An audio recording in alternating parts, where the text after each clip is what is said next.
요즘 강대국들 사이의 경쟁이 정말 장난이 아니죠? 이런 세상에서 숙명의 라이벌끼리 손을 잡는다. 과연 가능할까요?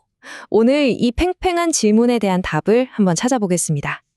지금 보시는 것처럼 오늘날 세계는 거대한 힘들이 서로를 끊임없이 견제하는, 뭐랄까, 거대한 체스판 같아요.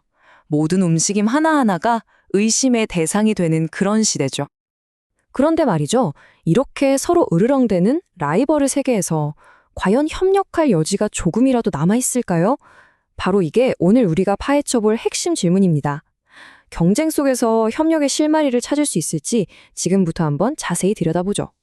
자, 그럼 본격적으로 한번 들어가 볼까요? 사실 이 모든 이야기의 시작은 2018년으로 거슬러 올라가는데요. 이때 나온 미국 국방전략 보고서를 보면 미국의 가장 큰 안보 관심사가 테러리즘에서 러시아와 중국과의 전략적 경쟁으로 완전히 바뀌었다고 나와요. 말 그대로 시대의 초점이 이동한 겁니다. 이런 상황에 대해 랜드 연구소가 내놓은 보고서를 보면요. 결론이 정말 냉정해요. 협력은 드물고 매우 제한적일 것이다. 딱 잘라 말하죠. 그러니까 앞으로 협력을 하더라도 그건 정말 큰 충돌을 피하기 위한 최소한의 안전장치 수준에 불과할 거라는 좀 암울한 전망입니다. 아니, 그럼 전문가들은 이 협력의 가능성이 있다, 없다, 이걸 어떻게 판단하는 걸까요? 그냥 감으로 하는 건 아닐 테고요. 지금부터 그들이 사용하는 분석의 틀을 한번 살펴보려고 합니다. 어떤 기준으로 이 가능성을 저울질하는지 같이 한번 보시죠. 자, 첫 번째 기준은 바로 이해관계의 일치입니다. 이게 뭐냐면 쉽게 말해서 각 나라가 원하는 목표가 얼마나 겹치냐는 거예요. 우리 조별과제 할 때 다들 같은 목표를 향해 가는지 확인하는 거랑 비슷하다고 보시면 돼요. 서로 공식적으로 우린 이걸 원한다고 말하는 게 얼마나 비슷한지 보는 거죠. 그리고 두 번째 기준은 사안의 중대성입니다. 이건 말 그대로 이 문제가 우리한테 얼마나 중요한가를 따지는 거예요. 어떤 나라의 생존이 걸린 문제인지 아니면 그냥 좀 신경 쓰이는 정도의 부차적인 관심사인지. 당연히 이 중대성이 높을수록 그 나라는 어떻게든 행동에 나설 동기가 강해지겠죠. 자, 그럼 이 두 가지 기준, 그러니까 이해관계가 얼마나 일치하는지, 그리고 사안이 얼마나 중대한지, 이 분석 틀을 가지고 실제 국제 현안에 한번 적용해 보겠습니다. 랜드 연구소의 분석 결과를 보면 현실이 좀 더 명확하게 보일 겁니다. 이 표를 한번 보세요. 정말 흥미롭지 않나요? 뚜렷한 대비가 보입니다.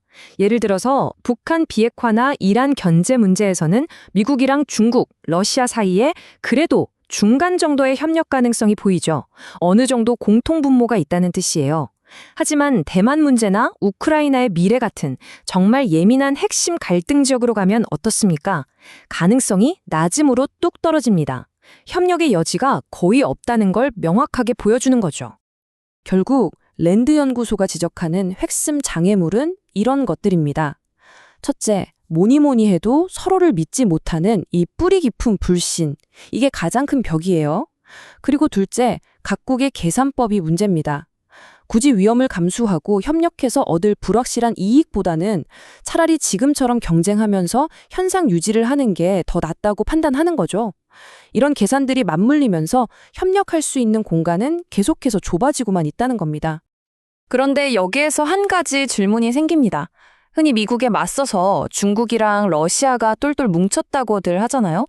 과연 이 연대가 우리가 보는 것처럼 그렇게 단단하기만 할까요? 어쩌면 그 화려한 무대 뒤편에는 우리가 모르는 훨씬 더 복잡한 이야기가 숨어 있을지도 모릅니다. 바로 이겁니다. 뉴욕타임스와 중앙일보가 보도한 내용인데요. 러시아의 비밀 정보기관이죠. 연방보안국, FSB의 비밀 문서가 유출됐는데 내용이 정말 충격적입니다. 이 문서에서 러시아는 중국을 동맹이 아니라 오히려 맞서 싸워야 할 위협으로 묘사하고 있었다는 거예요. 그럼 러시아는 도대체 중국에 뭘 그렇게 걱정하고 있었을까요? FSB가 지목한 위협들을 보면 그 불신의 깊이를 알 수 있습니다. 우크라이나 전쟁에서 러시아군 작전을 염탐한다거나 민감한 기술을 가진 러시아 과학자들을 몰래 포섭하려 든다는 거죠. 심지어 중국 기업이나 유학생들, 위챗 같은 메신저 앱까지 정보 수집에 활용하고 있다고 의심하고 있었습니다. 겉으로 보이는 파트너 관계 뒤에 이런 극심한 경계심이 숨어 있었던 겁니다. 그러니까 핵심은 바로 이겁니다. 겉으로는 우리는 파트너야 라고 선언한 국가들 사이에서도 그 속을 들여다보면 서로에 대한 깊은 의심이 깔려 있고 바로 그 의심이 그들의 모든 전략적 계산을 좌우하고 있다는 거죠. 오늘날 국제관계가 얼마나 복잡하고 다층적인지를 아주 잘 보여주는 대목입니다. 자, 이렇게 복잡하게 얽히고 설킨 역학관계. 그럼 앞으로 미래는 어떻게 될까요?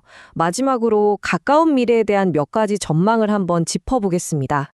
국회 도서관에서 내놓은 2026년 전망을 한번 살펴볼까요? 먼저 미국과 중국. 경쟁은 계속 치열해지겠지만 그렇다고 완전 파국으로 가는 건 막으려고 서로 관계 관리는 할 거라는 예측이고요. 러시아 우크라이나 전쟁은 결국 러시아와 서방이 내놓는 종전 조건 사이에서 타협점을 찾을 수 있느냐에 따라 끝이 날지 말지가 결정될 것 같습니다. 그리고 또 하나 변수, 바로 미국 외교 정책인데요. 만약 트럼프 2기 행정부가 들어서게 되면 우크라이나나 북한 문제 같은 데서 정말 아무도 예상 못한 빅딜을 시도할 가능성도 있다고 하네요. 그런데 만약에 말이죠. 이 시스템 전체가 바뀐다면 어떨까요? 지금까지는 기존 질서 안에서의 변화를 얘기했다면 아예 그 판 자체를 뒤엎는 상상도 있습니다. 예를 들어 지금의 유엔을 대체할 평화위원회라는 아주 파격적인 대안이 등장한다면요. 이건 하나의 급진적인 사고 실험이라고 할 수 있겠습니다. 이 둘을 비교해보면 정말 하늘과 땅 차이입니다. 우리가 아는 유엔은 모든 나라가 참여해서 합의를 만들어가는 방식이잖아요.